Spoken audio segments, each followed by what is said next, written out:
रात के 12:30 बज गए थे और मेरे पापा अभी तक घर नहीं आए थे। मेरी माँ बहुत परेशान थी, बार बार आंगन के चक्कर काट रही थी। आज तक मेरे पापा को कभी इतनी देर नहीं हुई थी। हमारा छोटा सा 2 कमरों का घर था और एक छोटा सा आंगन था। पापा नौकरी करते थे, जिससे हमारे घर का गुजर बसर मुश्किल से ही हो पाता था। यूँ समझ ले कि पापा की तनख्वाह पहले ख़त्म होती थी और महीना बाद में। महीने के आखिरी दिन हम सूखी रोटी और प्याज चटनी से ही गुजारा करते थे। लेकिन मेरी माँ सब्र करने वाली औरत थी और हम चारों बहनों को भी सब्र करना ही सिखाया था। हमारा कोई भाई नहीं था, मैं बहनों में बड़ी थी, लेकिन मेरी उम्र भी बस 14 से 15 साल ही थी। अपनी माँ की परेशानी को देखकर मैं उन्हें तसल्ली देने लगी कि माँ, हो सकता है पापा कि किसी दोस्त ने उन्हें रोक लिया हो, आप क्यों परेशान हो रही हैं। मेरी माँ कहने लगी, मेरे दिल में अजीब अजीब से ख्याल आ रहे हैं, तुम्हारे पापा ने कभी ऐसा नहीं किया। वो तो हमेशा वक्त पर घर आते हैं, किसी दोस्त की तरफ जाना भी हो तो मुझे बता कर जाते हैं। देखो तो रात के 12:30 बज गए हैं। करीबन 1 बजे हमारे घर का दरवाज़ा खटखटाया गया। मेरी माँ ने तो बगैर पूछे ही दरवाज़ा खोल दिया। उन्हें यही लगा कि पापा होंगे, लेकिन कोई अजनबी बाहर खड़ा था। कहने लगा, महेश का घर यही है। मेरी माँ ने हाँ में सिर हिला दिया। कहने लगी, जी हाँ यही घर है, बोलिए। वो आदमी कहने लगा कि आपके पति का एक्सीडेंट हो गया है और वो हॉस्पिटल में है। ये सुनना था कि मेरी माँ का एक एक हाथ एकदम ही अपने सीने पर गया। मेरी माँ तो वहीं रोने लगी। वो कहने लगा, ज़्यादा परेशान होने की बात नहीं है, लेकिन उनकी टांग बुरी तरह से ज़ख्मी हुई है। उन्होंने हॉस्पिटल का नाम बताया और कहा कि आपके पति ने मुझे कहा था कि मैं इतना कर दूं क्योंकि आपके घर पर कोई फ़ोन नहीं है। रात के वक्त ही मेरी माँ ने घर को ताला लगाया और मेरे साथ उसी हॉस्पिटल में पहुंच गई। मेरे पापा की टांग गाड़ी के नीचे आ चुकी थी। मेरी माँ बहुत परेशान थी। अगले दिन मेरे पापा घर आ गए, लेकिन उनकी टांग पर प्लास्टर चढ़ा हुआ था। डॉक्टर ने 6 महीने का बेड रेस्ट बता दिया था कि टांग की हड्डी बुरी तरह से टूट गई है और कई जगह से टूटी हुई है, इसलिए प्लास्टर 4-5 महीने से पहले नहीं उतरेगा। पापा परेशान थे, कहने लगे कि मेरे घर का गुजर बसर कैसे होगा, मेरी तो नौकरी छूट जाएगी, मैं क्या करूँगा। उस वक्त माँ ने उन्हें तसल्ली दे दी कि आप चिंता ना करें, मेरे पास पैसे जमा रखे हुए हैं, हो जाएगा कुछ ना कुछ। मेरी माँ की आदत पैसों को बचा कर रखने की थी, लेकिन वो इतने ना थे कि 6 महीने तक हमारा गुजारा हो पाता। मेरी माँ खाना बनाती तो पहले पापा के सामने रखती और खाना खिलाने के बाद जो थोड़ी बहुत सब्जी बच जाती उसे एक एक रोटी में थोड़ी सी लगाकर उसे रोल बनाकर हमें दे देती। मैंने अपनी माँ को भूखे रहते हुए देखा था। अपने पति के लिए वो जैसी कुर्बानी दे रही थी, अपनी माँ को देखकर दिल खून के आंसू रोता था। लेकिन अब ये राज पापा पर भी खुल चुका था कि अब घर में खाने को कुछ भी नहीं बचा। इसलिए उन्होंने पवन चाचा को बुला लिया। हमारे चाचा खाते पीते और खुशहाल थे, लेकिन जब से पता चला था कि पापा का एक्सीडेंट हो गया है, बस एक बार दिखावे के लिए घर आए थे और अब पापा के बुलवाने पर तो नजरें चुरा रहे थे। पापा कहने लगे कि पवन, मुझे तुमसे कुछ पैसे उधार चाहिए। मैं उठकर अब कोई काम भी नहीं कर सकता और इस वक्त मुझे तुम्हारी बहुत ज़रूरत है। लेकिन चाचा बात को टाल मटोल कर रहे थे। कहने लगे कि तुम तो जानते हो महंगाई कहाँ से कहाँ पहुँच गई है। मेरे अपने ही घर के खर्च खत्म नहीं होते, मैं कैसे तुम्हें हर महीने के 10 से 15 हज़ार दे सकता हूँ। पापा की बेबसी का ये हाल था कि उन्होंने चाचा के सामने हाथ जोड़ दिए और फूट फूट कर रोने लगे। कहने लगे, मैंने आज तक कभी किसी से 1 रुपया नहीं मांगा, अपनी मेहनत से ही कमाता आया हूँ, लेकिन इस वक्त मैं बेबस और मजबूर हो चुका हूँ। इसलिए भगवान के लिए मना मत करो। शायद खून ने जोश मारा। जो चाचा ने मेरे पापा के दोनों हाथ पकड़कर कहा कि आप चिंता ना करें, मुझसे जो हो सका मैं कर दिया करूँगा। लेकिन इसके बाद चाचा फौरन उठकर चले गए।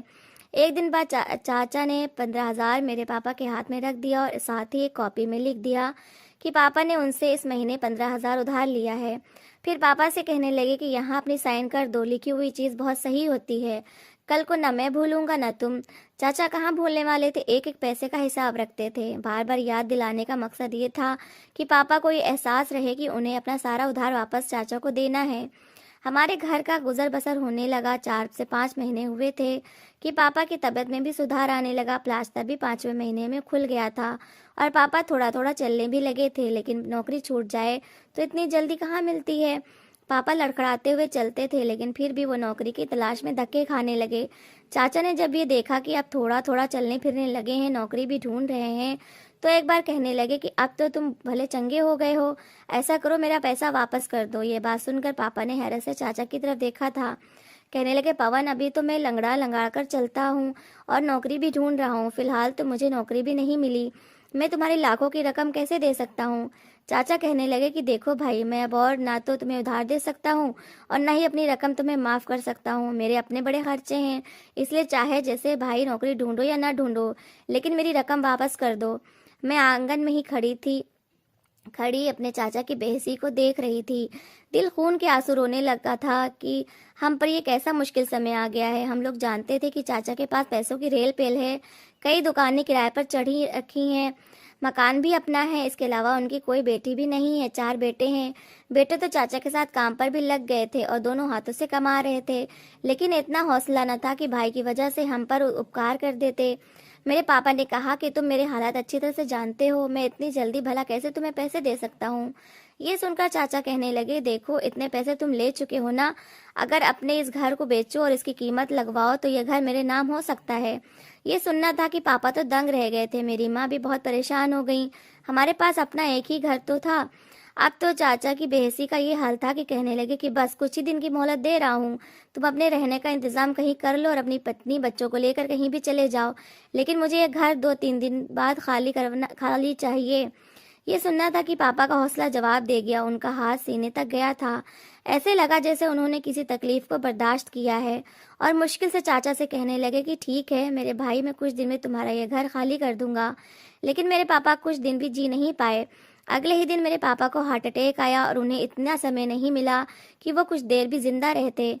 हमारे घर पर तो जैसे कयामत टूट गई थी। पापा की अचानक मौत ने तो हमें पागल सा कर दिया था। मेरी माँ को पागलपन के दौरे पड़ने लगे। हम सब बहनें रोती जा रही थी। हम तो यही सोच रहे थे कि पापा अभी उठकर हमसे बात करने लगेंगे।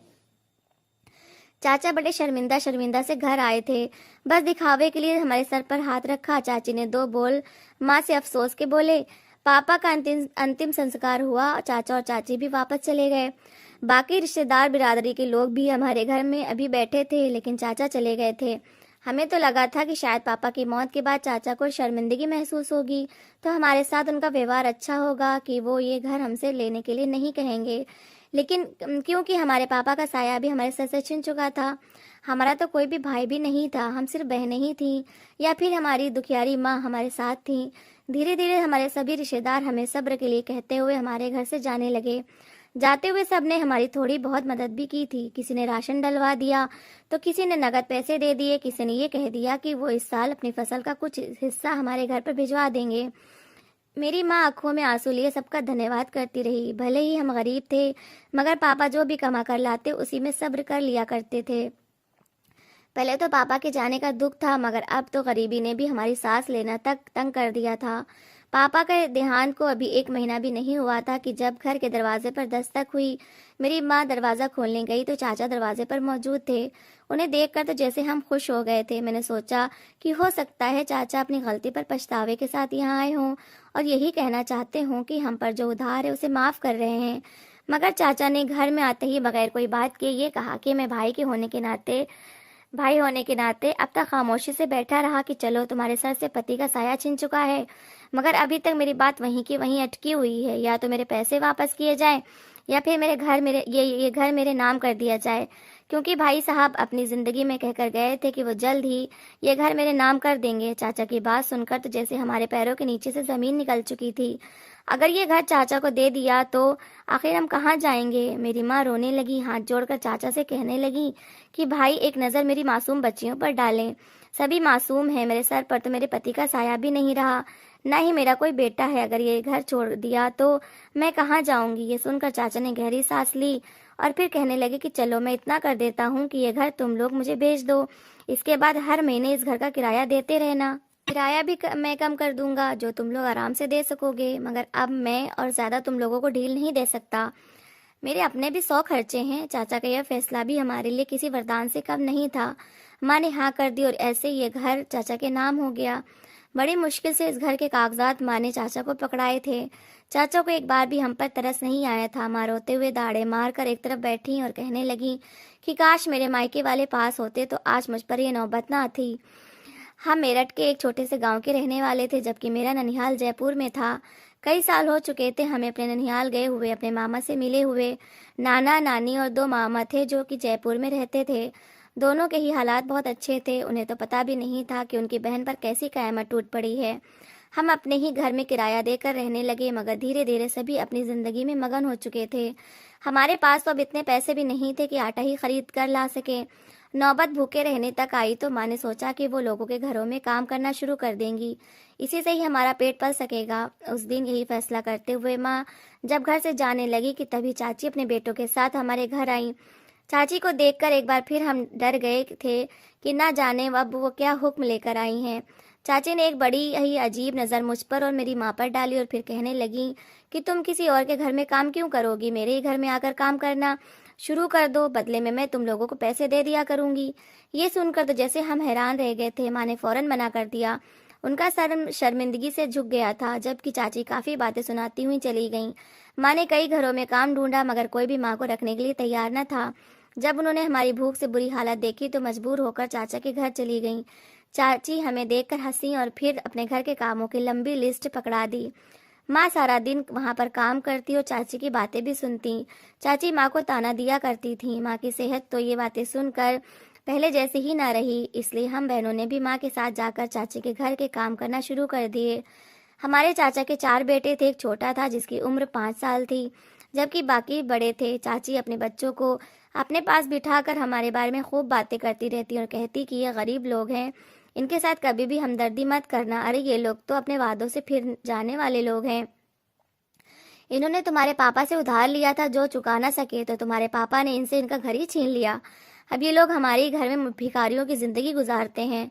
ऐसी बातें सुनकर तो जैसे मेरा दिल छलनी हो जाता था। वहीं जयपुर में मेरे मामा तक जब ये बात पहुंची कि हमारे पापा का देहांत हो चुका है और हम बहुत बुरी जिंदगी गुजार रहे हैं, तो वो फौरन अगली ट्रेन से हमारे घर पहुंचे थे।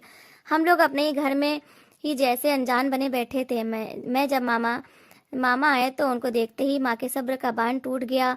वो मामा के गले लगकर फूट फूट कर रोने लगी, रोते हुए सारी कहानी सुनाने लगी, जिसे सुनकर मामा की आंखें भी भीग चुकी थी। मामा कहने लगे कि तुम चिंता क्यों करती हो, तुम किसी तरह तो मुझ तक ये खबर पहुंचा देती। आखिर किसकी हिम्मत है जो मेरी बहन के साथ ऐसा बर्ताव करता। उन्होंने मेरे चाचा को खूब खरीद खोटी बातें सुनाई थी और फिर हम सभी बहनों को और माँ को लेकर वो अपने साथ जयपुर चले आए। चाची का बर्ताव तो हम देख ही चुके थे। उन्होंने हम अनाथों के साथ क्या व्यवहार किया था। मामा के घर आए तो यहाँ मेरे दोनों मामा ऊपर नीचे पोर्शन में रहते थे। दोनों का अपना कारोबार था और पैसों की कोई कमी न थी। जब अपनी मामियों को देखा तो एक बार फिर दिल में यही ख्याल आया कि कहीं हमारी मामियाँ भी हमारे साथ वही सलूक ना करें जो कुछ हमारी चाची ने हमारे साथ किया था।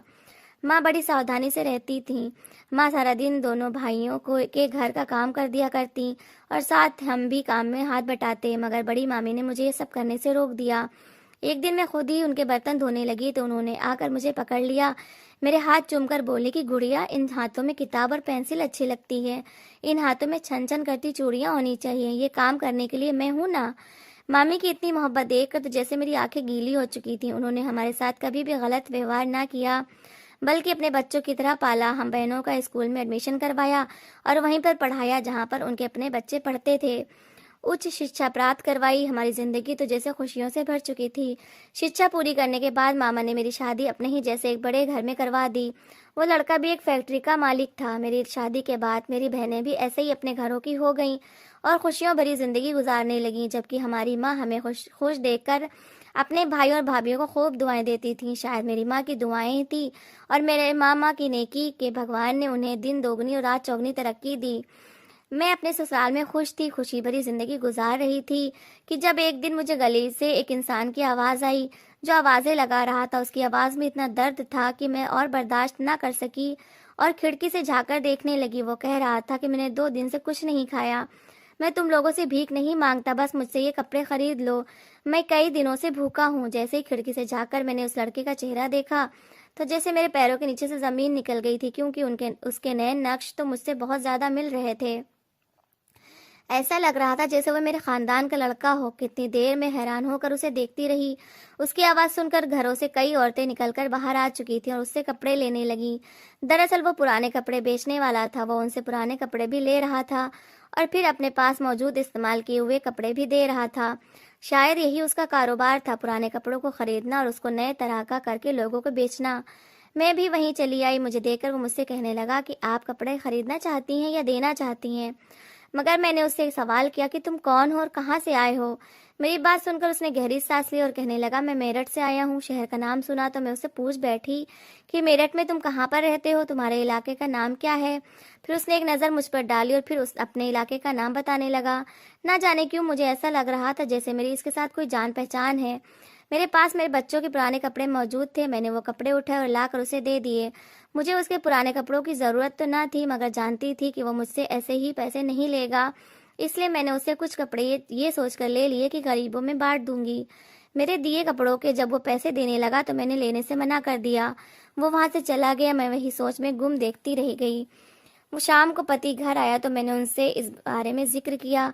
वो कहने लगे कि तुम्हारी उलझनों को अभी जाकर दूर कर लेते हैं। यहाँ पर ही एक ऐसी ही मंडी है जहाँ पर ऐसे कई लोग पुराने कपड़े बेचा करते हैं। मैं अपने पति के साथ वहां पहुंच गई। वो लड़का भी एक कोने में खड़ा था। मेरा पति अपनी गाड़ी ठेले के पास ले गया और फिर उसे सवाल करने लगा। मैं भी उसके सामने खड़ी थी। जब उससे उसके गांव के बारे में पूछा तो उसने उसी गांव का नाम लिया जहां पर मैं भी रहा करती थी। मेरी तो जैसे सांस ही थम चुकी थी। मेरा पति कहने लगा कि तुम तो बड़े अच्छे इंसान हो, भीख मांगने से तो मेहनत करना 1000 गुना बेहतर है। क्या तुम शुरू से ही यही काम कर रहे हो? ये सुनकर वो कहने लगा कि नहीं, हम तो बड़े ही अमीर लोग थे, अच्छा खाते कमाते थे, अपना घर था, मगर फिर न जाने कैसे किस्मत ने पलटा खाया कि मेरी माँ को कैंसर हो गया। वहीं हमारे कारोबार में भी नुकसान होना शुरू हो गया। सारे पैसे मेरी माँ के इलाज में लग गए और यूं हमारी अच्छी खासी जमा पूंजी खर्च होती चली गई। इसके बाद तो हमारा वक्त पलटता ही गया। हमने अपना घर, गाड़ियाँ, जमीनें सब कुछ बेच दी और माँ बाप का भी देहांत हो गया। हम 4 भाई हैं और मैं सबसे छोटा हूँ। अब ये नौबत आ चुकी है कि हम सब ने अपने ही घर का सामान बेचना शुरू कर दिया। हमारे पास कई कीमती कपड़े थे। सबसे पहले हमने अपने ही घर के कपड़े बेचना शुरू कर दिए। एक ही जगह पर हम चारों भाई काम करते थे, तब भी गुजारा नहीं हो पाता था। इसलिए हम चारों भाई अलग अलग शहरों में बिखर गए। कौन सा भाई किधर है, क्या कमा रहा है, भूखा है या पेट भरकर सोता है, मुझे कुछ पता नहीं। इतना कहते ही वो लड़का रोने लगा था, जबकि मेरी भी आंखें उसी के साथ भीग गईं, क्योंकि ये मेरे चाचा का सबसे छोटा बेटा था, जिसकी उम्र आज से 15-20 साल पहले 5 साल थी। जैसी करनी वैसी भरनी तो होता ही है। चाचा ने जो कुछ हमारे साथ किया था, आज उसका सिला उन्होंने न सिर्फ खुद भुगता, बल्कि वो खुद तो इस दुनिया से चले जा चुके हैं, मगर शायद उनका किया अभी तक उनके बच्चे भुगतते फिर रहे हैं। मगर मुझे उस पर बहुत अफसोस हो रहा था, क्योंकि जो कुछ भी हमारे साथ हुआ था वो चाचा चाची ने किया था। उस सब में इसका कोई कसूर नहीं था। मैंने अपने पति से कहकर उसको उनकी फैक्ट्री में लगवा दिया। अब वो एक अच्छी जिंदगी गुजार रहा है और उसके भाई भी अब साथ में ही रहते हैं। वो लोग भी कोई ना कोई काम कर रहे हैं। तो दोस्तों, इस कहानी को लेकर आपकी क्या राय है? क्या जो मैंने किया वो सही था, या फिर मुझे उस लड़के को उसके हाल पर छोड़ देना चाहिए था?